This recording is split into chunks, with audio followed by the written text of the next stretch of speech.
નમસ્કાર મિત્રો, બુદ્ધિક ગુજરાત ન્યૂઝ ચેનલમાં આપનું હાર્દિક સ્વાગત છે। હું પત્રકાર રાણાભાઈ પારેખી, વાવ, બનાસકાંઠા। આવો જોઈએ આજના તાજા સમાચાર। સમય તમારો, સંદેશ અમારો।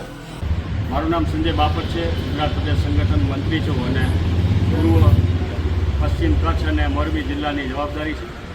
આજ રોજ જે અમદાવાદની અંદર ખ્યાતિ હોસ્પિટલમાં 19 જેટલા લોકોના મા કાર્ડ અને આયુષ્માન કાર્ડની અંદર ખોટા અને બહુ મોટા બિલો બનાવી અને જે રીતે એક સ્કેમ બહાર આવ્યું છે અને એની અંદર 2 લોકો કદાચ ત્યાં મૃત્યુ પણ પામ્યા છે।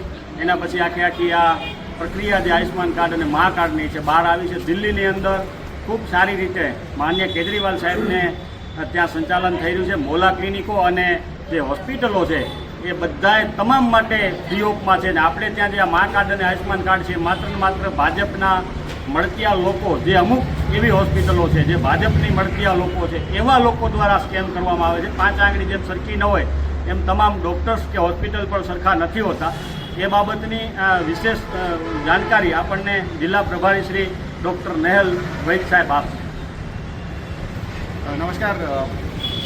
આ જે ઘટના બની છે ખરેખર તો આપણે જેને કહીએ કે ટીપ ઓફ આઇસબર્ગ છે, એટલે કે એક મોટા કૌભાંડની એક નાનકડી કડી આપણે મળી છે અને એનાથી આ વાત પ્રકાશમાં આવી છે।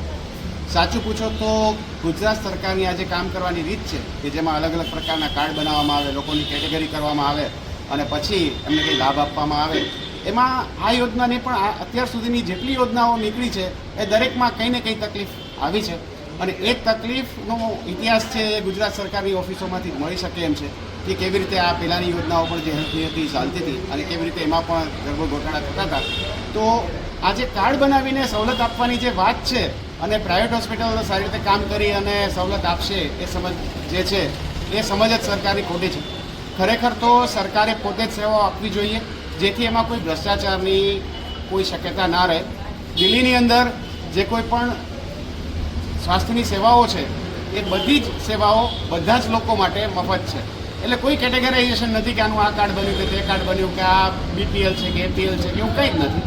તમે સરકારી હોસ્પિટલમાં જઈને ઊભા રહો એટલે તમારી સારવાર એ કરી આપે, તમને જે કોઈ પણ તકલીફ હોય તકલીફની સારવાર કરી આપે, ચાહે કોઈ મોટું ઓપરેશન હોય, ચાહે કોઈ વધારે ખર્ચાની તપાસ હોય, રિપોર્ટ હોય, એ બધું જ ત્યાં મફત થાય।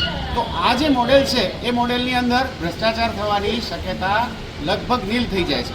જ્યારે અહીંયા આપણે જે મોડેલને ફોલો કરીએ છીએ કે જેમાં કાર્ડ બને છે, જેમાં કેટેગરાઇઝેશન થાય છે, એમાં અમુક જ લોકોને ફાયદો મળે છે અને એ ફાયદો જે લોકોને મળે છે એવા લોકોને શોધી અને એ ફાયદો એમના ખિસ્સામાંથી કેમ પોતાના ખિસ્સામાં આવે એવું કરનારા લોકો પણ બેઠા છે। જેમ બધા સરખા ના હોય અને ગામ હોય ત્યાં ઉકરડો હોય એમ મેડિકલ પ્રેક્ટિસમાં પણ અમુક લોકો એવા કમભાગે જોવા મળે છે કે જે લોકો આવું કામ કરી રહ્યા છે જે ખૂબ શરમજનક છે। આવું ન થવું જોઈએ, પણ ખરેખર તો આ યોજના જ છે એ યોજના આ કામ થવા માટેનો રસ્તો પૂરો પાડે છે જે બંધ થવી જોઈએ।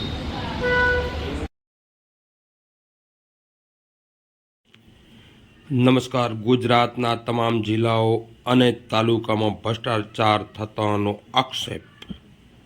મા કાર્ડ અને આયુષ્માન કાર્ડ જેવી યોજનાઓમાં ભ્રષ્ટાચાર રોકવા મુદ્દે આમ આદમી પાર્ટીએ તમામ જિલ્લાઓમાં કલેક્ટરના માધ્યમથી મુખ્યમંત્રીને આવેદનપત્ર આપ્યું।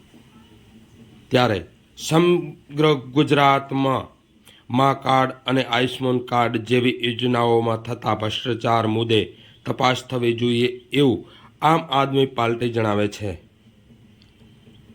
આ યોજનાનો ગેરકાયદેસર ઉઠાવે છે અને ગેરલાભ ઉઠાવે છે તેવી હોસ્પિટલોની અનેક ડૉક્ટરોની સંપૂર્ણ તપાસ કરવી, ગુનેગારોને કડકમાં કડક સજા કરવામાં આવે એવું આમ આદમી પાર્ટી જણાવે છે। PMJY યોજના અંતર્ગત કામ કરતી હોસ્પિટલો દ્વારા મા કાર્ડમાંથી તો પૈસા લેવાય છે, પરંતુ ઘણી બધી હોસ્પિટલો દ્વારા દર્દીઓ પાસેથી ઉપરથી કેશ પણ લેવામાં આવે છે। તો આની સંપૂર્ણ તપાસ થવી જોઈએ આમ આદમી પાર્ટી જણાવે છે।